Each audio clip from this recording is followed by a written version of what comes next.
కలుగునుగాక. దేవుని యొక్క వాక్యాన్ని మనము ధ్యానించుకుందాం. పరిశుద్ధ గ్రంథంలో నుండి మనుష్యుల యొక్క పాపముల వల్ల వచ్చే ప్రతిఫలములను మనం చూస్తున్నాం.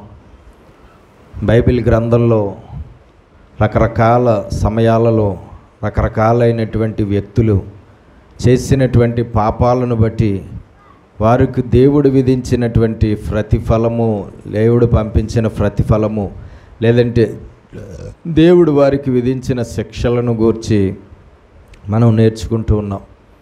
ఇక్కడ మనము చూస్తున్నప్పుడు ఇప్పటి వరకు దేవుని భక్తులుగా ఉన్నటువంటి వారు ఆయా కాలాల్లో వారు చేసిన పాపాలను బట్టి దేవుడు వారిని విడిచిపెట్టలేదు, కానీ దేవుడు వారి పాపాలను బట్టి ప్రతిఫలాన్ని పంపించాడని, దేవుడు వారి పాపాలు చేస్తే వారిని విడిచిపెట్టలేదు, కానీ వారి పాపాలను బట్టి దేవుడు వారికి శిక్షలు రకరకాలుగా విధించినట్లుగా మనం చూస్తాం.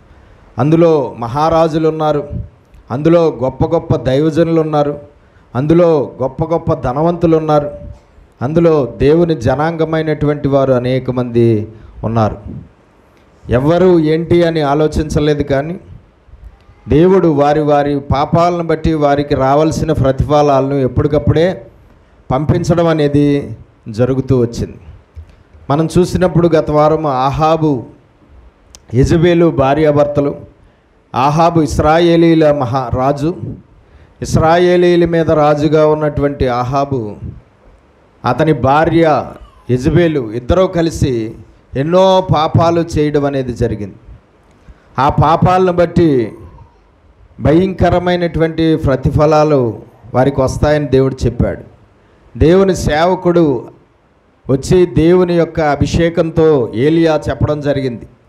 ఆహాబు మరణిస్తాడని, అలాగే యెజబేలు కూడా మరణిస్తాదని, ఆహాబు యొక్క రక్తం కుక్కలు నాకుతాయని, అలాగే యెజబేలు యొక్క శరీరాన్ని చనిపోయిన తర్వాత శరీరాన్ని కుక్కలు తింటాయని, దేవుని యొక్క చిత్తాన్ని దేవుడు వారికి పంపించబోయే ప్రతిఫలం ఇది అని దేవుని సేవకుడు వచ్చి చెప్పడం అనేది జరిగింది. దేవుడు సేవకుడు చెప్పినట్లుగా ఆహాబు జీవితంలోనూ యెజబేలు జీవితంలోనూ మరణాలు వారికి సంభవించాయి. దేవుడు చెప్పినట్లుగానే దేవుడి చిత్త ప్రకారంగా భార్యాభర్తలిద్దరికీ కూడా దేవుడు చిత్తమైన సమయంలో మరణాలు రావడం అనేది జరిగింది. ఆహాబు మరణం గురించి మనం చూస్తే 22వ అధ్యాయం మొదటి రాజుల గ్రంథం 22వ అధ్యాయం 34 నుంచి చదవండి, 38 వరకు.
దేవునికి స్తోత్రం చెల్లిద్దాం. 2 చేతులు పైకెత్తి హల్లెలూయా, హల్లెలూయా, హల్లెలూయా.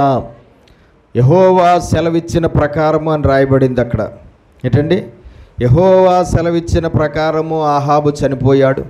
యెహోవా సెలవిచ్చిన ప్రకారము ఆహాబు రక్తాన్ని కుక్కలు నాకాయి అని రాయబడింది. దేవునికి స్తోత్రం. సిరియా రాజ్యం వారితో యుద్ధం ఏర్పడింది. సిరియా రాజ్యం వారితో యుద్ధం చేయడానికి మహారాజు వెళ్ళడం జరిగింది. ఆ యుద్ధంలో గురి చూడకుండానే శత్రువైనటువంటి ఒకడు, శత్రు సైన్యంలో నుండి ఒకడు గురి చూడకుండానే ఒక బాణాన్ని గట్టిగా వేయడం జరిగింది. ఆ బాణం డైరెక్ట్గా వచ్చి ఇశ్రాయేలీల మహారాజు అయినటువంటి గుండెల్లో నుండి వెనక్కి దూసుకుని వెళ్ళిపోయింది. దానితో చాలా పెద్ద గాయమైంది అతనికి. రథం మీద కూలిపోయాడు. రథసారథితో చెప్పాడు వెనక్కి తీసుకెళ్ళిపో అని చెప్పడం జరిగింది. వెనక్కి తీసుకెళ్ళిపోయాడు. సాయంత్రానికల్లా మహారాజు చచ్చిపోయాడు. దేవునికి స్తోత్రం కలుగునుగా. ఆహాబు చేసిన పాపములను బట్టి అతడు మరణిస్తాడని చెప్పాడు. అలాగే మరణించాడు. ఆహాబు చేసిన పాపాన్ని బట్టి మరణించిన తర్వాత ఆ యొక్క ఆహాబు రక్తం కుక్కలు నాగుతాయని చెప్పాడు. ఆ రథం నిండా రక్తమైపోయింది. ఆ రక్తాన్ని కడగడానికి ఆ యొక్క చెరువు దగ్గరికి తీసుకువెళ్ళడం జరిగింది. అక్కడ ఆ రక్తాన్ని శుభ్రంగా అతడు కడిగినప్పుడు కుక్కలు వచ్చి, దేవుడు సెలవిచ్చిన ప్రకారంగా కుక్కలు వచ్చి ఆహాబు యొక్క రక్తాన్ని నాకాయి. దేవునికి స్తోత్రం కలుగునుగాక. హల్లెలూయా. చూడండి, దేవుడు సెలవిచ్చిన మాట ఖచ్చితంగా అది జరిగి తీరాల్సిందే. దేవుడు తన సేవకుల ద్వారా, తన ప్రవక్తల ద్వారా, తన దైవజనుల ద్వారా దేవుడు కొన్ని విషయాలను మనుషులకు తెలియపరుస్తూ ఉంటాడు. రకరకాలైన విధానాల్లో మనుషులతో దేవుడు మాట్లాడుతూ ఉంటాడు. దేవుడు ఏ విధానంలో మాట్లాడిన మాట మనిషిది కాదు, కానీ మాట్లాడిన మాట ఎవరిది? దేవుడిది. మాట్లాడిన మాట ప్రకారంగా ఆ సమయానికి ఖచ్చితంగా జరిగి తీరుతుంది. ఎందుకంటే ఆ మాట సెలవిచ్చింది ఎవరు?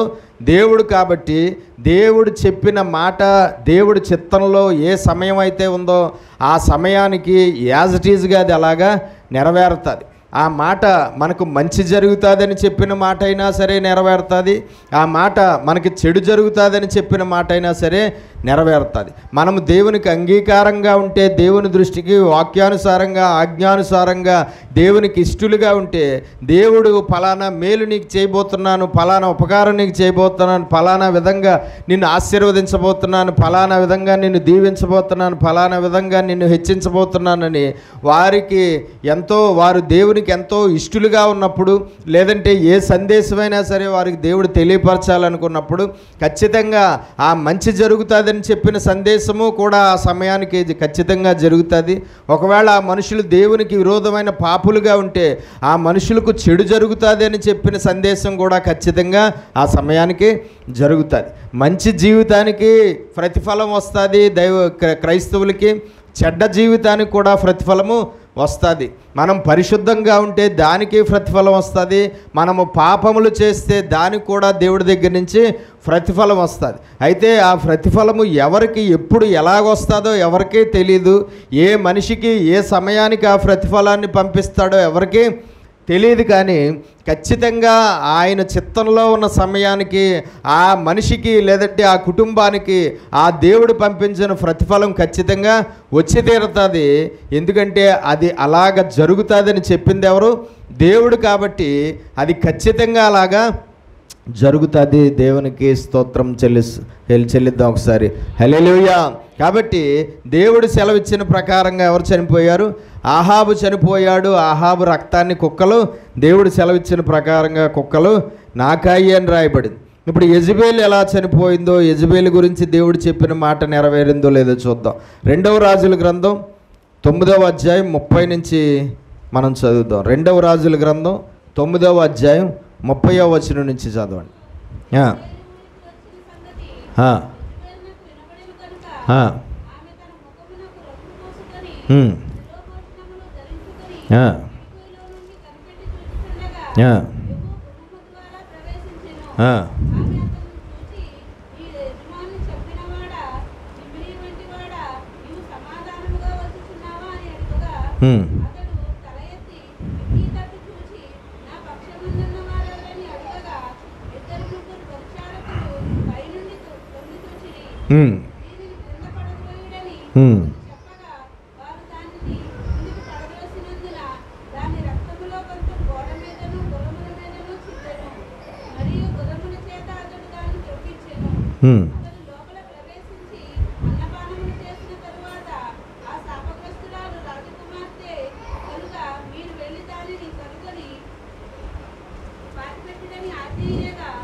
కుక్కలు యెజబేలు మాంసమును తినును.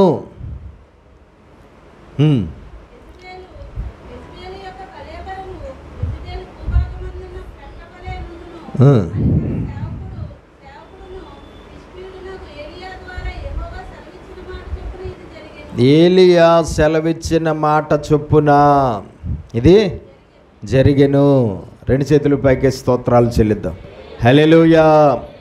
కాబట్టి యెజబేలు ఎలా మరణిస్తాదో, యెజబేలు మరణించిన తర్వాత ఆమె శరీర అవయవాలని కుక్కలు తింటాయని దేవుని సేవకుడైన ఏలియా వచ్చి దేవుడి యొక్క మాట చెప్పడం అనేది జరిగింది.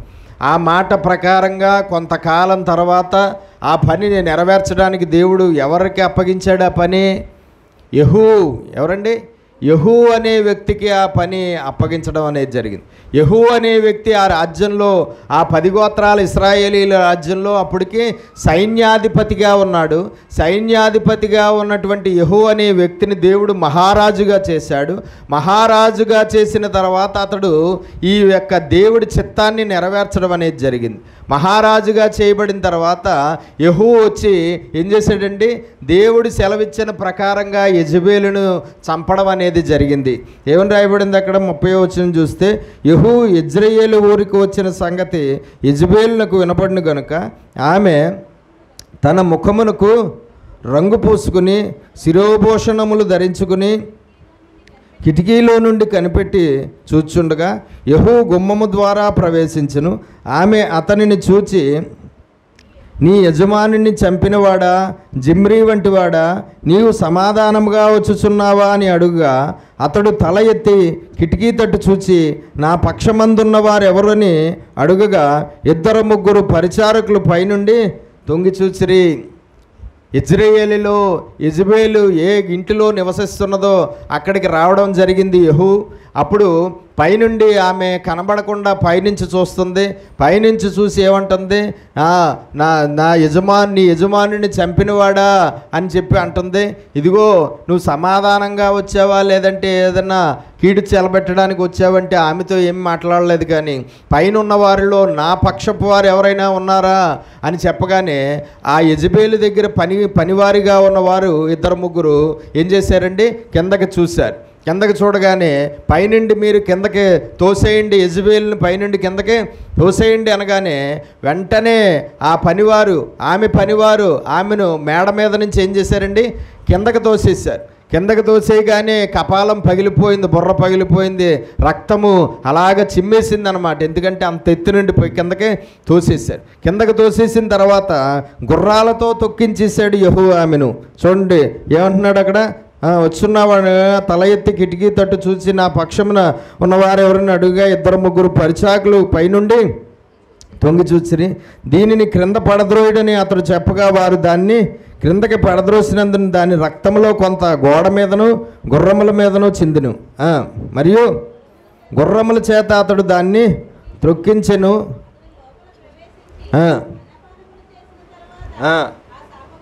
ఆ శాపగ్రస్తురాలు ఏమని రాయబడింది యెజబేలు గురించి బైబిల్లో? శాపగ్రస్తురాలు. మనుష్యులు, దేవుని పిల్లలు వారి జీవితాల్లో పాపములు చేస్తే వారు ఖచ్చితంగా మహారాణులైనా అవ్వచ్చు, మహారాజులైనా అవ్వచ్చు, దైవజనులైనా అవ్వచ్చు, విశ్వాసులైనా అవ్వచ్చు, సామాన్య ప్రజలైనా అవ్వచ్చు, ఎవరైనా సరే వారి జీవితాల్లో వారు దేవునికి విరోధంగా పాపం చేసినప్పుడు వారు వెంటనే దేవుని దృష్టికి ఏమైపోతారు? శాపగ్రస్తులైపోతారు. వారు ఎవరైనా ఎంత గొప్పవారైనా సరే వారు శాపగ్రస్తులైపోతారు. ఆ శాపగ్రస్తులు ఖచ్చితంగా ఆ శాపం యొక్క ప్రతిఫలాన్ని అనుభవించవలసిందే. ఎవ్వరూ తప్పించలేరు, ఎవ్వరూ వారిని కాపాడలేరు, ఎవ్వరూ వారిని రక్షించలేరు. కాబట్టి ఆమె మహారాణి అయితే అవ్వచ్చు, కానీ దేవుని దృష్టికి ఎలాగుంది? శాపగ్రస్తురాలుగా ఉన్నది. కాబట్టి ఏమంటున్నాడు యెహూ? ఆ శాపగ్రస్తురాలు రాజకుమార్తె కనుక మీరు వెళ్ళి దానిని కనుగొని పాతి పెట్టబోయిరి.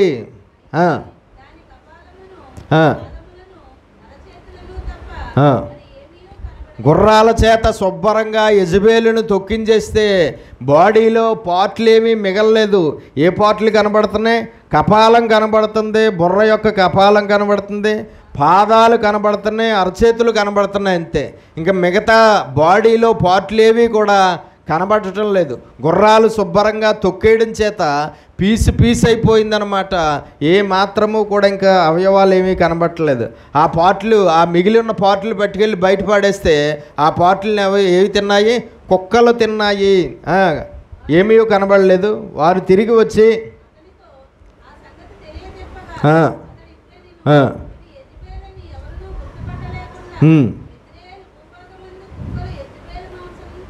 యెజబెలు అని ఎవ్వరూ గుర్తుపట్టలేరు. ఎందుకంటే గుర్తుపట్టడానికి బాడీలో ఏమీ కనబట్టలేదు, ఏ అవయవము లేదు బాడీలో.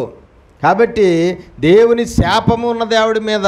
కాబట్టి ఈమెను పట్టుకెళ్ళి బయట పాడేయండి అంటే ఆ పాదాలు, ఆ అరికాళ్ళు, ఆ పాదాలు, ఆ కపాలం అవి పట్టుకెళ్ళి ఆ బయట పాడేస్తే కుక్కలు తిన్నాయన్నమాట. కళేబు యెజబెలు మాంసము కుక్కలు తిన్నును.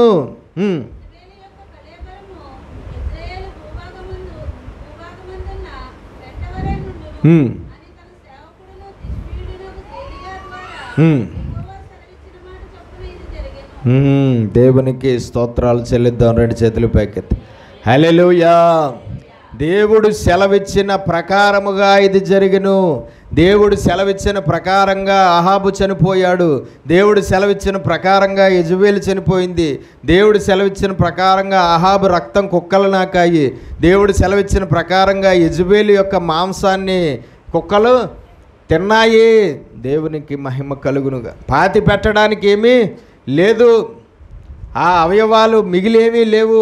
ఆ అవయవాలను పట్టుకెళ్ళి బయటపడేస్తే కుక్కలు తిన్నాయి. దేవునికి స్తోత్రం కలుగునుగా.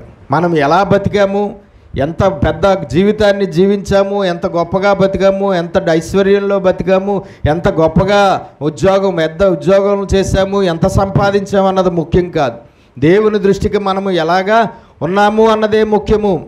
ఏ స్థితి అయినా సరే భూమి మీద పర్వాలేదు. దేవుడు మనకిచ్చిన స్థితి ఏదైనా సరే, అది చిన్న స్థితి అయినా సరే, పెద్ద స్థితి అయినా సరే, ఆ స్థితిలో మనం జీవిస్తాం. అయితే మనము దేవుని దృష్టికి ఎలాగున్నాం? దేవుని దృష్టికి శాపగ్రస్తులం అయిపోయామా, లేదంటే దేవుని దృష్టికి మనము ఇష్టలుగా ఉన్నామా? దేవుని దృష్టికి ఇష్టలుగా ఉంటే వచ్చే ప్రతిఫలము చాలా అద్భుతంగా ఉంటుంది, చాలా ఆశీర్వాదము, చాలా దీవెన మనకు వస్తాయి. ఒకవేళ మన పాపాలను బట్టి దేవుని దృష్టికి శాపగ్రస్తులం అయిపోతే వారు ఎవరు ఏంటి అని కూడా దేవుడు ఆలోచించడు. కానీ ఆ పాపాలను బట్టి వారు శాపగ్రస్తులైపోయారు కాబట్టి దానికి రావలసిన ప్రతిఫలాన్ని వారికి దేవుడు పంపించడం అనేది జరుగుతుంది. దానికి రావాల్సిన ప్రతిఫలాన్ని వారికి దేవుడు పంపించినప్పుడు ఆ ప్రతిఫలం వారు అనుభవించి తీరాల్సిందే. వాళ్ళ మహారాజులైనా సరే, మహారాణులైనా సరే, సామాన్య ప్రజలైనా సరే, దైవజనులైనా సరే, ఎవరైనా సరే ఆ పాపాలకు దేవుడు దగ్గర నుంచి ప్రతిఫలం బయలుదేరి వచ్చినప్పుడు ఆ మనుషులు ఆ ప్రతిఫలాన్ని అనుభవించవలసిందే. ఎవ్వరూ రక్షించలేరు, ఎవ్వరూ కాపాడలేరు, ఎవరూ విడిపించలేరు, ఎవరూ తప్పించలేరు. దేవుడు తన సేవకుల ద్వారా ఏం జరగబోతుందో దేవుడు తెలియపరుస్తాడు. మంచి జరిగితే మంచి జరగబోతుందని తెలియపరుస్తాడు, చెడు జరగబోతుంటే చెడు జరగబోతుందని కూడా దేవుడు తెలియపరుస్తాడు. దేవుడికి ఒక అలవాటు, ఏదైనా సరే చెప్పే చేస్తాడు. ఏం చేసినా ముందుగా ఖచ్చితంగా చెప్పే చేస్తాడు. సూచన మనకి ఇచ్చే చేస్తాడు, మనకి బయలుపరిచే చేస్తాడు, మనకు కొన్ని హింట్లు ఇచ్చే చేస్తాడు. కానీ మన జీవితాల్లో మనము ఆ హింట్లను సరిగ్గా పసిగట్టలేకపోతే మనము ఏమాత్రము కూడా మారు మనసులు పొందలేము. దేవునికి స్తోత్రం. కాబట్టి దేవుడు సెలవిచ్చిన విధంగా అహాబు, దేవుడు సెలవిచ్చిన విధంగా యెజబెలు ఇద్దరు కూడా చనిపోయారు. వాళ్ళ ప్రాణాలు పోగొట్టుకోవడం అనేది జరిగింది దేవుడు చెప్పిన ప్రకారంగా. చూడండి 51వ అధ్యాయం 22వ అధ్యాయం, మొదటి రాజుల గ్రంథం 22వ అధ్యాయం 51 నుంచి, మొదటి రాజుల గ్రంథం 22వ అధ్యాయం 51.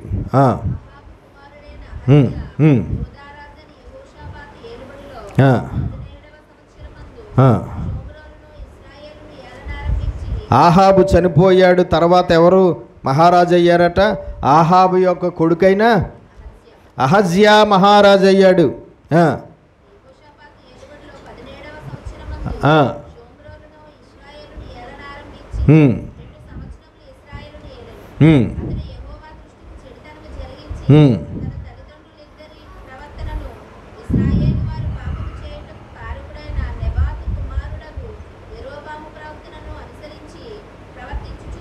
హ్మ్. అతడు బయలుదేవతను పూజించుచు వానికి నమస్కారం చేయుచు తన తండ్రి చేసిన క్రియలన్నిటి చొప్పున జరిగించుచు ఇశ్రాయేలీయుల దేవుడైన యెహోవాకు కోపం పుట్టించెను. దేవునికి స్తోత్రాలు చెల్లిద్దాం. రెండు చేతులు పైకెత్తి హల్లెలూయా.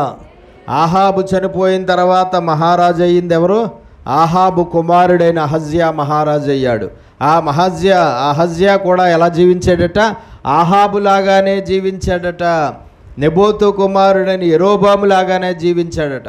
అంతకుముందు మహారాజులు ఎలాగా జీవించారో, ఎలా ప్రవర్తించారో అలాగే, తన తల్లి తండ్రి ఎలా ప్రవర్తించారో అలాగే, అయ్యో నా తండ్రి ఇలాగ ప్రవర్తించడం వల్ల, ఇలా జీవించడం వల్ల, ఇలాంటి పాపాలు చేయడం వల్లే కదా నా తండ్రి కుక్క చావు చచ్చాడు, నా తల్లి ఇలాంటి పాపాలు చేయడం వల్లే కదా అతి భయంకరంగా మరణించింది, కాబట్టి నేను ఎట్టి పరిస్థితుల్లోనూ అలాంటి పాప జీవితాన్ని జీవించకూడదు. మా పితరులు జీవించిన పాపపు జీవితాన్ని నేను జీవించి, మా పితరులు ఎలాంటి శిక్షలు అనుభవించారు, ఎలాంటి ప్రతిఫలాన్ని అనుభవించారు, అలాంటి ప్రతిఫలాన్ని నేను అనుభవించకూడదు. నేను దేవుడికి ఇష్టడుగా జీవించాలి, నేను దేవుని స్వరూపంలో జీవించాలి, నేను దేవుని ఆజ్ఞానుసారంగా జీవించాలని అనుకున్నాడా?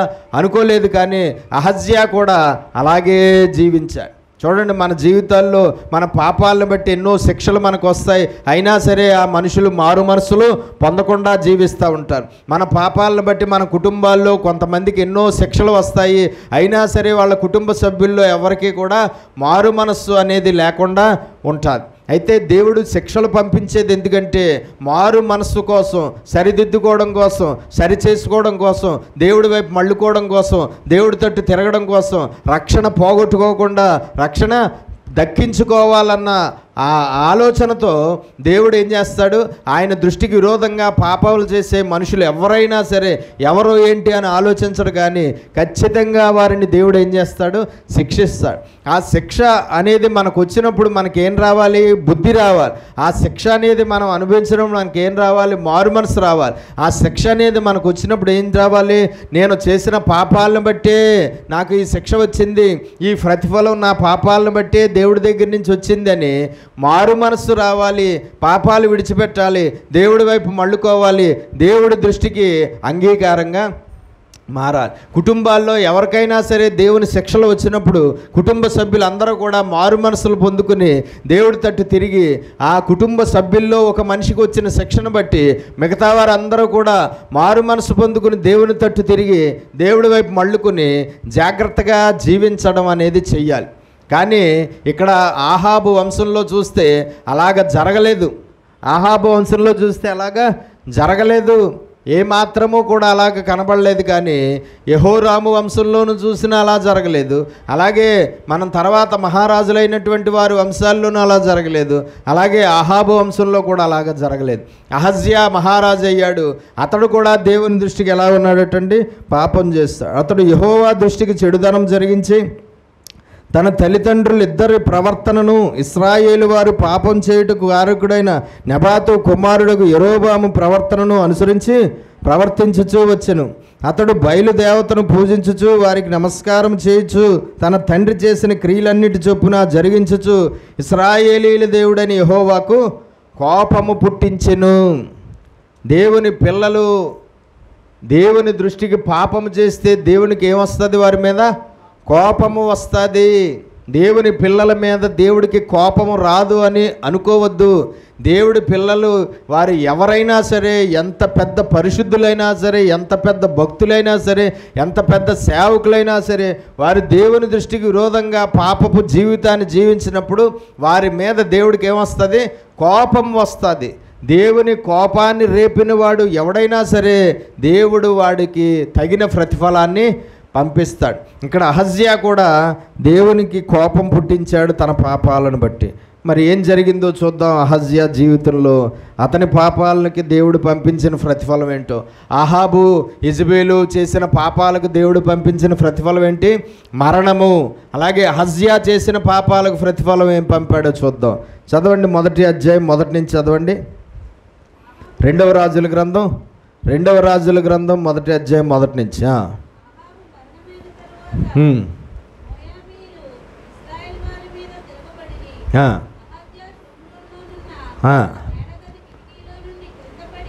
అందరూ బైబిల్ చూడాలి. చదువుతున్నటువంటి లేఖనాలను ప్రతి ఒక్కరూ బైబిల్ తెరిచి చదువుతున్నప్పుడు చూడాలి.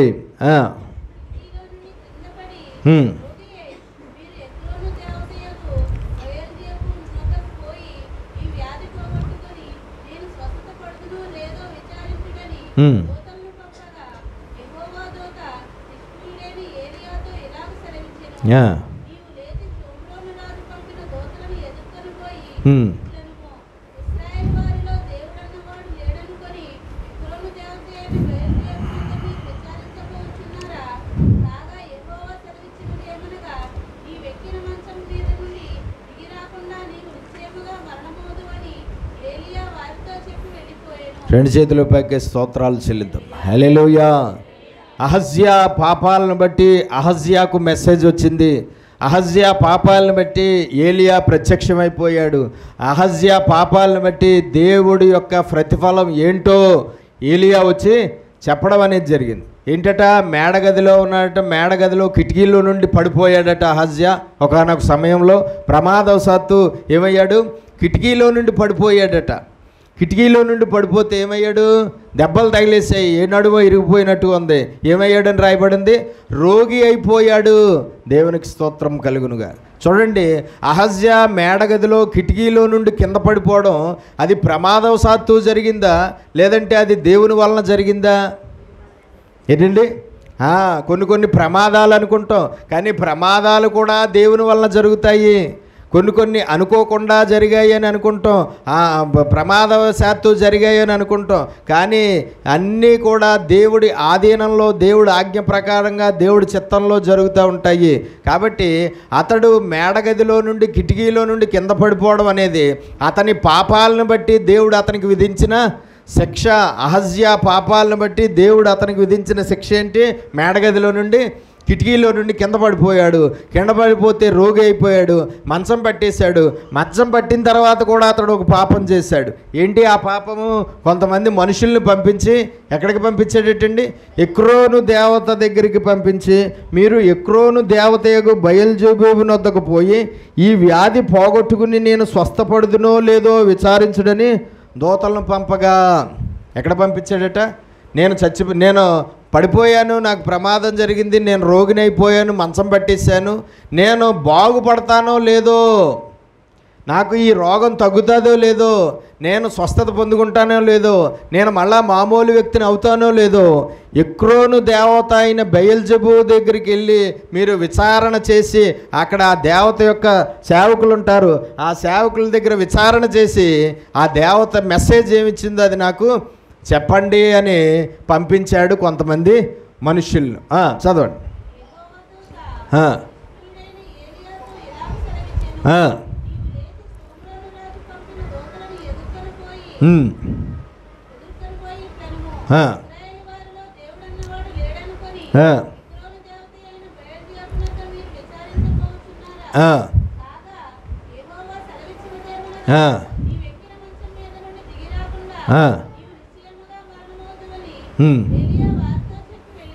రెండు చేతులు పైకి స్తోత్రాలు చెల్లిద్దాం. గట్టిగా గట్టిగా చెప్దామా, అందరం చెప్దామా, హల్లెలూయా హల్లెలూయా. ఏంటండి, అతడు ఆ దేవత దగ్గర విచారణ చేసి ఏం చెప్తుందో తెలుసుకోమని పంపించడం కూడా దేవుని దృష్టికి ఏమైంది, పాపమైపోయింది.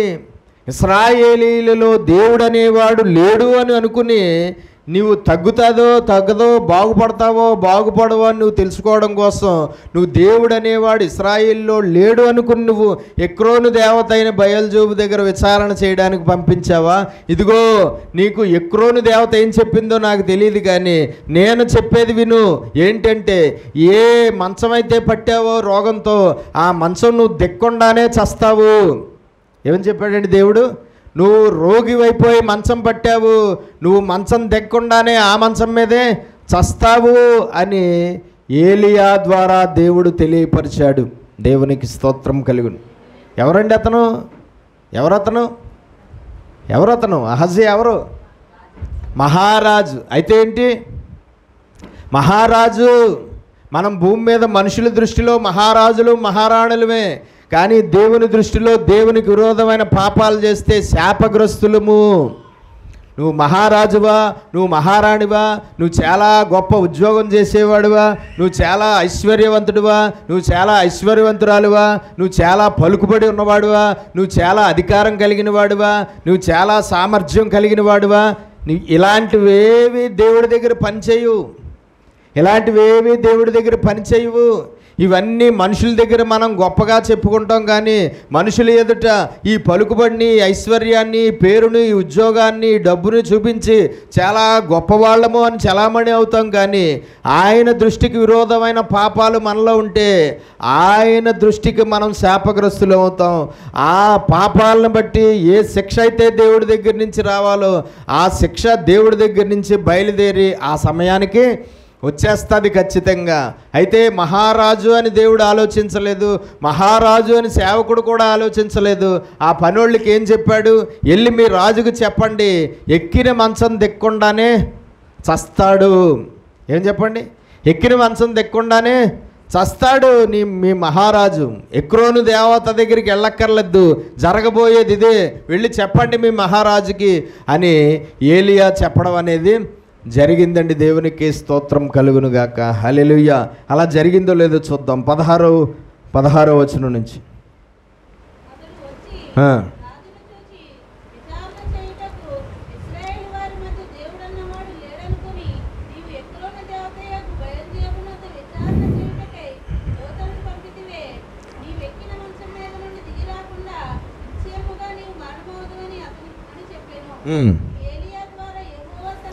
ఏలియా ద్వారా యెహోవా సెలవిచ్చిన మాట ప్రకారము అతడు చనిపోయెను. 2 చేతుల పైకి స్తోత్రాలు చెల్లిద్దాం. హల్లెలూయా, హల్లెలూయా. ఎక్కిన మంచం దిగకుండా అతడు ఏమయ్యాడు? చనిపోయాడు. ఏలియా చెప్పినట్లుగా చనిపోయాడు, దేవుడు చెప్పించినట్లుగా చనిపోయాడు. అతడు రోగము తగ్గలేదు, కానీ అతడు మంచం దిగలేదు, కానీ ఆ మంచం మీదే అతడు చనిపోయాడు. అతడు స్వస్థత పొందుకోలేదు, కానీ అతడు మరణం పొందుకున్నాడు. అది ఎక్కడి నుంచి వచ్చింది? దేవుడి దగ్గర నుంచి వచ్చింది. ఎందుకు వచ్చింది? ఎందుకు రోగి అయిపోయాడు? అతడు చేసిన పాపాలను బట్టి. ఎందుకు మరణం అయిపోయాడు? అతడు చేసిన పాపాలను బట్టి. దేవునికి స్తోత్రం కలుగును. రోగి అయిపోయిన తర్వాత కూడా పాపం చేశాడు ఆయన కదండి. రోగిగా మారిన తర్వాత కూడా అతడు పాపం చేశాడు. ఆ రోగిగా మారిన తర్వాత కూడా అతడు చేసిన పాపానికి వచ్చిన ప్రతిఫలం ఏంటి? మరణము. దేవునికి స్తోత్రం కలుగునుగాక. హల్లెలూయా.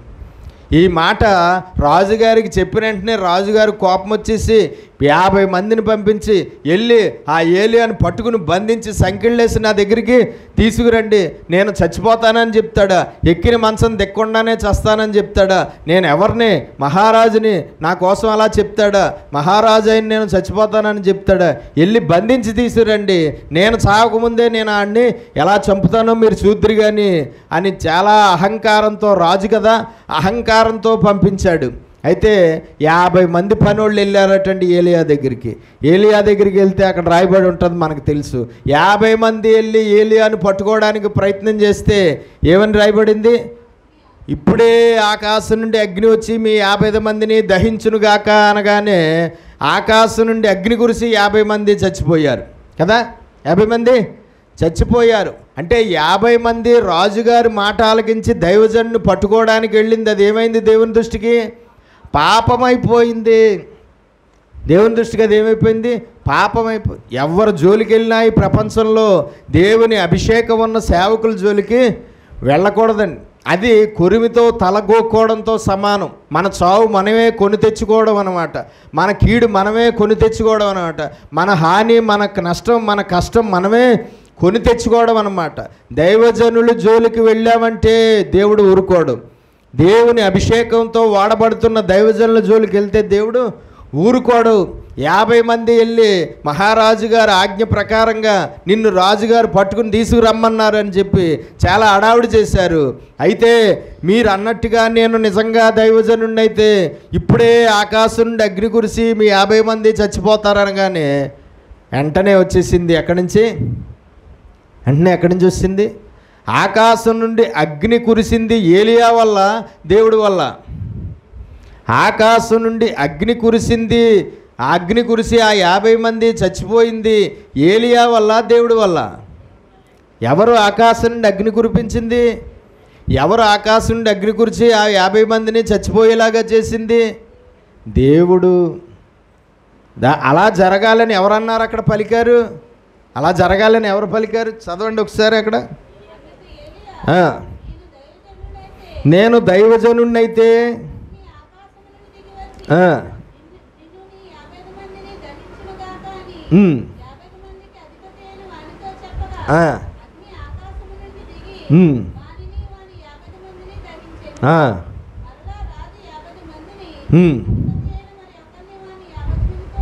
మళ్ళా ఇంకో 50 మందిని పంపించాడు మహారాజు.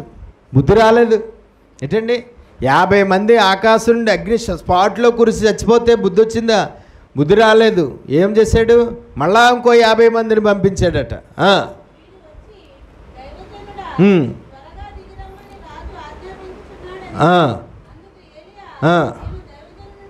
నేను దైవజనున్నైతే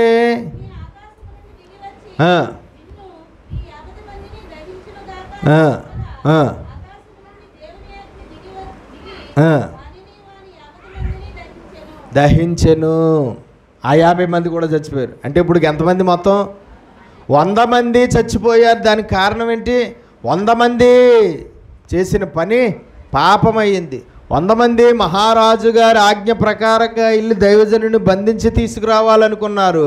కానీ వారు ఆ విధంగా దైవజనుని బంధించడం దానికి ప్రయత్నం చేస్తే అదేమైంది? పాపమైపోయింది. అహజ్యా రోగి అయిన తర్వాత కూడా ఆ దేవత దగ్గర విచారణ చేయడమే ఒక పాపం అయితే, ఆ విచారణ చేసిన పాపాన్ని బట్టి ఏం జరుగుతుందో దేవుడు చెప్తే దైవజనుడితో, ఆ దైవజనుడిని పట్టుకుని బంధించి చంపేయాలనుకోవడం అహజ్యా చేసిన ఇంకా పెద్ద పాపం, ఇంకా పెద్ద పాపము. ఎప్పుడైతే ఆ విధంగా 50 మందిని 2 సార్లు పంపాడో 2 50లో 100 మంది చచ్చిపోయారు. అయినా బుద్ధి రాలేదు. మళ్ళా ఇంకో 50 మందిని పంపించాడు మహారాజు. ఇంకా 50 మందిని పంపించాడు. మంచం మీద ఉండే, రోగిగా ఉండే, నడువిరిపోయింది, నడుం జారిపోయింది, కదలలేకపోతున్నాడు. అయినా సరే చూడండి, ఎక్కడ చింత చచ్చినా పులుపు సావదంటారు చూసారా? అలాగా చాలామందికి మొత్తం అంతా అయిపోయినా సరే ఏమవుదు? రోషం తగ్గదు, పౌరుషం తగ్గదు, కోపం తగ్గదు, అహంకారం తగ్గదు. ఇలాగా వారు చేసే వారి ప్రవర్తన, వారి స్వభావం, వారి ఇది తగ్గదనమాట. అయితే ఇంకో 50 మందిని పంపితే ఆ 50 మంది వచ్చి కాళ్ళ మీద పడిపోయి చదవండి.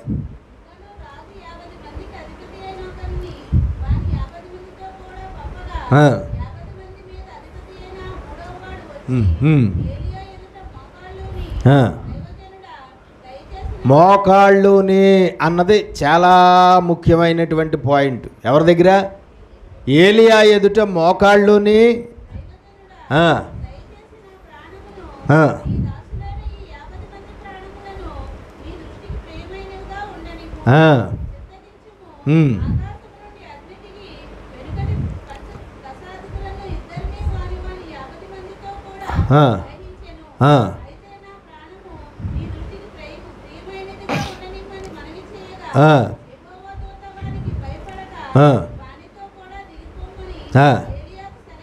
ఏలియా దూత వచ్చి ఏలియాతో చెప్తుండే అంటే, వాళ్ళు నిన్ను బతిమాలుకుంటున్నారు కాబట్టి వాళ్ళ మీద ఆ అగ్ని కురిసి వాళ్ళ చావరు, కానీ నువ్వు వెళ్ళు, భయపడకుండా వెళ్ళు, మహారాజు తీసుకురమ్మన్నాడు కదా వాళ్ళతో, వెళ్ళు అని చెప్పడం జరిగింది దూత వచ్చి.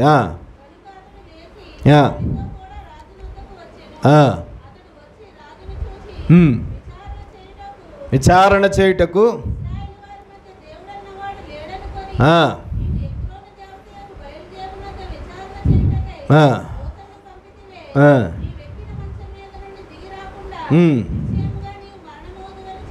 చెప్పాను.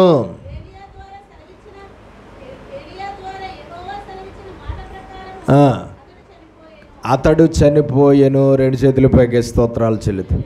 హల్లెలూయా. కాబట్టి మనం చూస్తే అక్కడ అతడి పాపాలను బట్టి అతడు రోగిగా మారిపోయాడు. రోగిగా మారిన తర్వాత కూడా అతడు చేసిన పాపాలను బట్టి అతడు చనిపోయాడు. దేవుడు అతనికి మరణశిక్ష విధించాడు. మహారాజు అని కూడా దేవుడు ఆలోచించలేదు. కానీ అతని పాపాలను బట్టి అతడు శాపగ్రస్తుడైపోయాడు. కాబట్టి దేవుడు అతనికి మరణశిక్ష డిక్లేర్ చేశాడు. దేవుడు విధించిన మరణశిక్షను దేవుడు ఏలియా ద్వారా తెలియపరిచాడు. ఏలియా ద్వారా తెలియపరిచినట్లుగా అతడు చనిపోయాడు. దేవునికి స్తోత్రం. ఇప్పుడు ఆహాబు చనిపోయాడు. ఆహాబు భార్య చనిపోయింది. ఆహాబు కొడుకు కూడా చనిపోయాడు. దేవునికి స్తోత్రం. మహారాజు వంశంలో ఈ మర్డర్లేంటి? మహారాజు గారి వంశంలో ఈ హత్యలేంటి?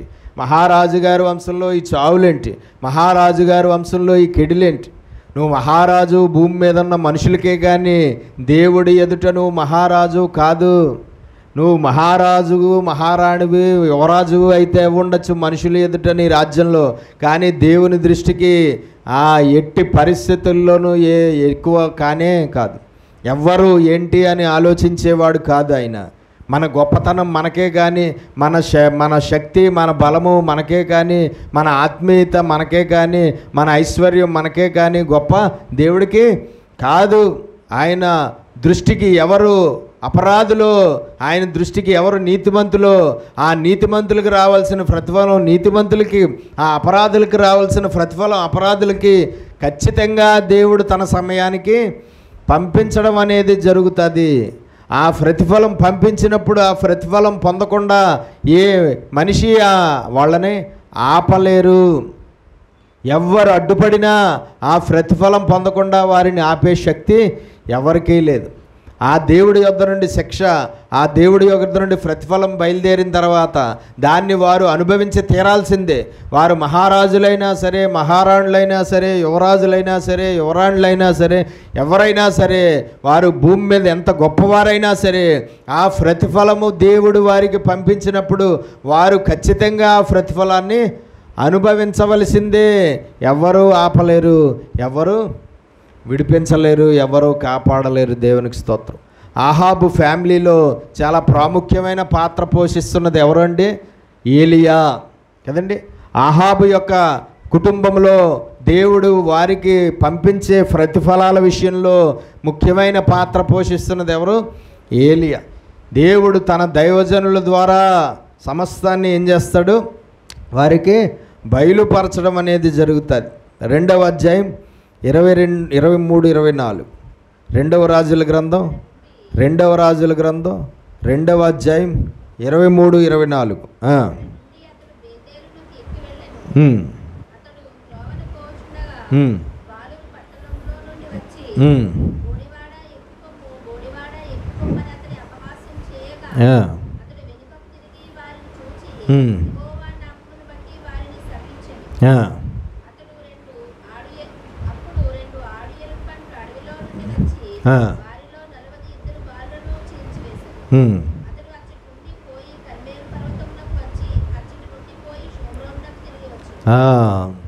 చూడండి, ఇక్కడ మనం చూస్తూ ఉంటే ఏలియా పరిచర్య అయిపోయింది. ఏలియాని దేవుడు తీసేసుకున్నాడు. ఏలియా పరిచర్యను దేవుడు తర్వాత ఎవరికి అప్పగించాడు? ఎలీషాకి అప్పగించాడు.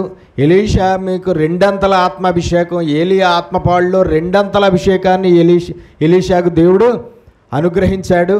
ఆయన వెళుతూ ఉన్నాడు. ఎవరు? ఎలీషా. అక్కడ నుండి అతడు బేతేలునకు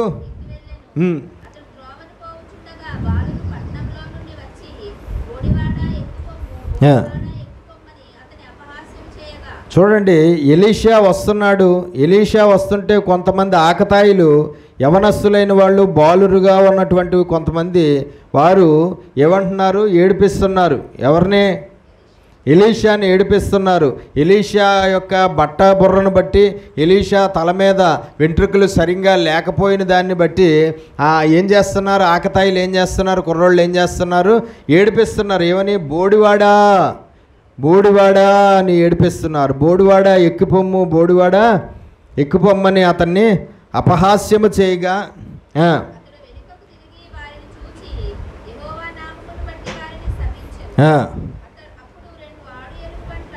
అప్పుడు 2 ఆడ ఎలుగుబంట్లు అడవిలో నుండి వచ్చి వారిలో 42 బాలురును చీల్చివేసెను. 42 మంది బాలురును చంపేశాయి 2 ఎలుగుబంట్లు వచ్చి. ఆ దైవజనుడిని అపహాస్యం చేయడం ఏమైంది? దేవుని దృష్టికి పాపమయ్యింది. ఆ యవనస్తులైనటువంటి పిల్లలు దైవజనుడిని అలాగా అపహాస్యం చేయడం ఏమైంది? పాపమయ్యింది. అపహాస్యం చేసిన తర్వాత యెహోవా నామములో ఆ దైవజనుడు వారిని ఏం చేశాడు? శపించాడు. శపించగానే దేవుడి దగ్గర నుంచి ఆజ్ఞ బయలుదేరిపోయింది అడవిలో ఉన్న ఎలుగుబంట్లకి. అడవిలో ఉన్న ఎలుగుబంట్లకి దేవుడు ఆజ్ఞాపించాడు, మీరు వెళ్ళి ఆ దైవజనుడిని, నా అభిషేకం కలిగిన దైవజనుడిని అపహాస్యం చేసిన యవనస్తులను చంపేయండి అని ఆడ ఎలుగుబంట్లకు దేవుడు ఆజ్ఞాపిస్తే అడవిలో నుండి ఆడ ఎలుగుబంట్లు పరుగెత్తుకుని వచ్చి ఆ ఏడిపించిన అపహాస్యం చేసినటువంటి ఆ మనుషులను 42 మందిని చంపేసాయటండి. దేవునికి స్తోత్రం కలుగునుగాక. హల్లెలూయా. కాబట్టి మనం తెలుసుకోవాల్సింది ఏంటంటే, దైవజనుడు నోట నుండి వచ్చే వచనము అది ఆశీర్వాదపు వచనమైనా నీ జీవితంలో నెరవేరుతుంది. దైవజనుడు నోటిలో నుండి దేవుడు పలికించే వచనం శాపవచనమైనా అది నీ జీవితంలో నెరవేరుతుంది. దేవుని అభిషేకం ఉన్న వారి జోలికి ఎప్పుడూ వెళ్ళకూడదు.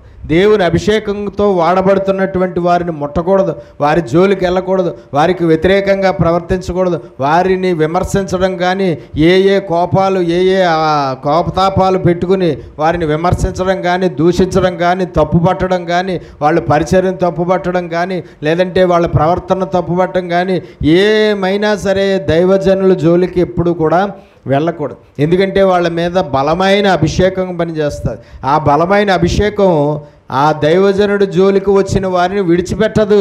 ఆ బలమైన అభిషేకం ఆ దైవజనుడికి వ్యతిరేకంగా లేచిన వారిని విడిచిపెట్టదు.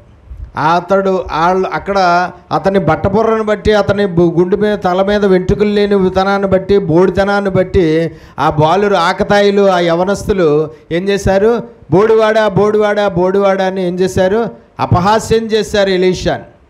అయితే దేవుడికి ఏమొచ్చింది? కోపం వచ్చింది. నా అభిషేకం కలిగిన నా దైవజనుడిని, నేను 2 అంతల ఆత్మ అభిషేకం ఇచ్చి వాడుకుంటున్న నా దైవజనుడిని అపహాస్యం చేస్తారా?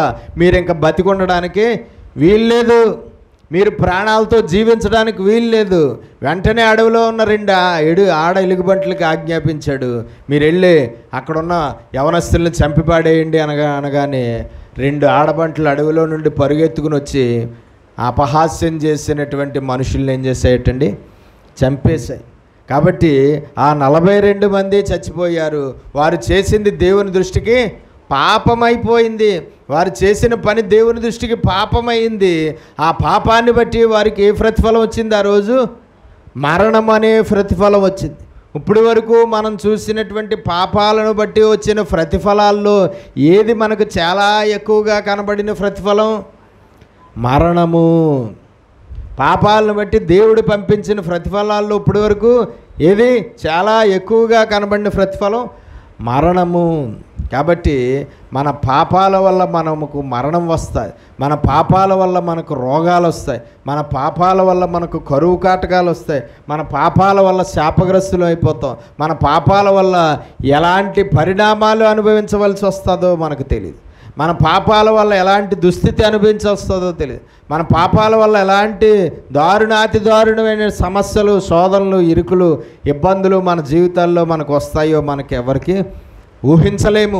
కాబట్టి మనం భూమి మీద ఉన్నంతకాలం దేవుని దృష్టికి ఏ పాపము చేయకుండా మనం పవిత్రంగా, వాక్యానుసారంగా, ఆజ్ఞానుసారంగా జీవిస్తూ మంచి ప్రతిఫలాలు దేవుడి ద్వారా పొందుకోవాలి. ఇప్పుడు మంచి ప్రతిఫలాలు, ఆశీర్వాదాలను ప్రతిఫలంగా పొందుకోవాలి, దీవెనలను ప్రతిఫలంగా పొందుకోవాలి, అభిషేకాన్ని ప్రతిఫలంగా పొందుకోవాలి, ఆరోగ్యాన్ని ప్రతిఫలంగా పొందుకోవాలి, జ్ఞానాన్ని ప్రతిఫలంగా పొందుకోవాలి, ఐశ్వర్యాన్ని ప్రతిఫలంగా పొందుకోవాలి, ఘనతను ప్రతిఫలంగా పొందుకోవాలి, రక్షణను ప్రతిఫలంగా పొందుకోవాలి, నిత్య జీవాన్ని ప్రతిఫలంగా పొందుకోవాలి, పరలోకాన్ని ప్రతిఫలంగా పొందుకోవాలి. కానీ శిక్షలు, శ్రమలు, శోధనలు, రోగాలు, కష్టాలు, ఇరుకులు, ఇబ్బందులు, బాధలు, కరువు కాటకాలు, మరణము, రెండో మరణము, ఇలాంటి ప్రతిఫలాలు మనం పొందుకోకూడదు.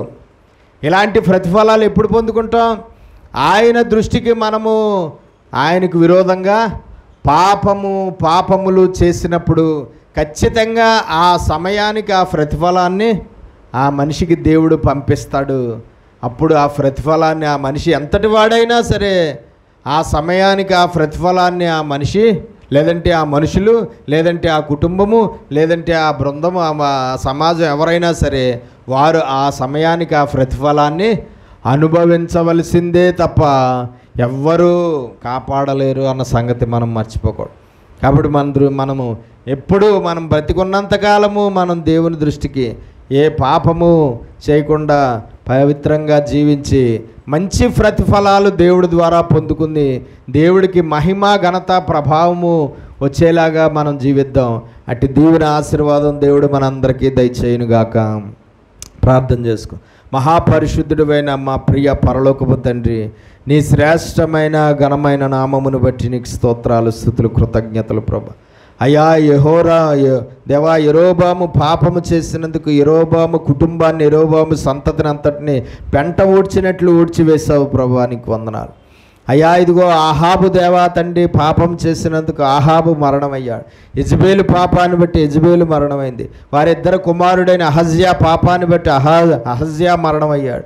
అయ్యా ఇదిగో ప్రభువా నాయన, ఎవరు ఏంటి అన్నది నీకు అనవసరం. వారు మహారాజులైనా అవ్వచ్చు, మహారాణులైనా అవ్వచ్చు, ఎంత గొప్పవారైనా అవ్వచ్చు, ఎంత ఐశ్వర్యవంతులైనా అవ్వచ్చు, ఎంత పెద్ద దైవజనులైనా అవ్వచ్చు, ఎంత గొప్ప విశ్వాసులైనా అవ్వచ్చు, కానీ వారి పాపములు వారిని పట్టుకుంటాయి. వారి పాపములు వారిని దేవాతండి భయంకరంగా దేవునికి శాపగ్రస్తులుగా దేవుని దృష్టికి చేసేస్తాయి. వారి పాపములు దేవునికి కోపాన్ని రగిలిస్తాయి. వారి పాపముల వల్ల దేవుడు వారికి పంపించే ప్రతిఫలాలు అతి భయంకరంగా ఉంటాయి. వారి పాపాల వల్ల దేవుడు పంపించిన ప్రతిఫలాలు దేవుని సమయానికి ఖచ్చితంగా వారు అనుభవించవలసి వస్తుంది. ఖచ్చితంగా ఆ ప్రతిఫలాలు అనుభవించవలసి వచ్చినప్పుడు వారిని రక్షించడం ఎవరి వల్ల కాదు. ఆ ప్రతిఫలాలు అనుభవించవలసి వచ్చినప్పుడు వారిని కాపాడడం ఎవరి వల్ల కాదు. ఆ ప్రతిఫలం వారు అనుభవించవలసి వచ్చినప్పుడు వారిని తప్పించడం, వారిని విడిపించడం, వారికి ఆ ప్రతిఫలం రాకుండా ఆపడం అనేది ఎవరి వల్ల అవ్వదు నాయన, ఎవరికి సాధ్యం కాదు నాయన. కాబట్టి ప్రభువా, నీ బిడ్డలుగా, నీ భక్తులుగా, నీ విశ్వాసులుగా, నీ సంఘంగా, నీ శరీర అవయవాలుగా ఉన్న మేము ఈ భూమి మీద బ్రతికున్నంతకాలము కూడా ఏ పాపానికి చోటు ఇవ్వకుండా, నీ వాక్యానికి విరోధమైన పాపాలకు చోటు ఇవ్వకుండా, ఆజ్ఞాతిక్రమమైన పాపాలకు చోటు ఇవ్వకుండా, అయ్యా నీ చిత్తానికి విరోధమైన పాపాలకు మేము చోటు ఇవ్వకుండా జ్ఞానము కలిగి, వివేకము కలిగి, వివేచన కలిగి, తెలివి కలిగి, బుద్ధి కలిగి, ఎంతో భయము కలిగి, నువ్వంటే ఎంతో వణుకు కలిగి, ఏ పాపానికి స్వభావంలో కానీ, ప్రవర్తనలో కానీ, క్రియల్లో కానీ, మాటల్లో కానీ, నడవడికలో కానీ, అయ్యా ఇందులోనూ కూడా ఏ పాపానికి మేము చోటు ఇవ్వకుండా ఎంతో జాగ్రత్తగా జీవించి మంచి ప్రతిఫలాలు నీ ద్వారా మేము భూమి మీద ఉన్నంతకాలము పొందుకోవాలి. భూమిని విడిచిపెట్టిన తర్వాత నీ ప్రతిఫలమైన పరలోకము, నీ ప్రతిఫలమైన రక్షణ, నీ ప్రతిఫలమైన నిత్య జీవాన్ని మేము పొందుకుని నీ రాజ్యంలో నీతో కలిసి జీవసించాలి. అటువంటి కృపను మేమందరము పోగొట్టుకోకుండా, అటువంటి కృపను కాపాడుకుని, అటువంటి కృపకు మేము పాత్రులవి, ఆ కృపలో వర్ధిల్లుటకు మాకు సహాయం చేయమని యేసు పరిశుద్ధ నామమున ఈ ప్రార్థన అడిగి వేడుకొనుచున్నాం పరమ తండ్రి. ఆమేన్. రెండు చేతులు పైకి